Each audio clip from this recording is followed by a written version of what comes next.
پیش ہے ہندی زبان میں اپڈیٹ۔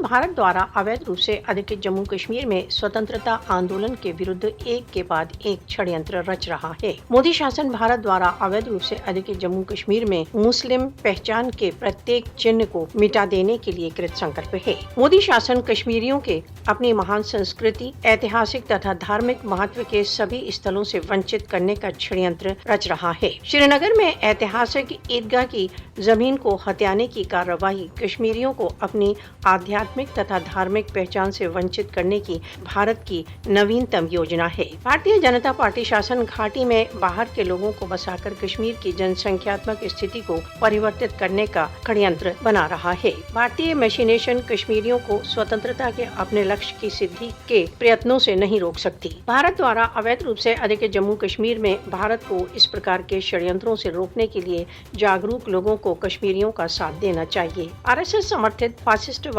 भारतीय जनता पार्टी शासन की सभी चालें भारत द्वारा अवैध रूप से अधिकृत जम्मू कश्मीर में निश्चित ही विफल होंगी।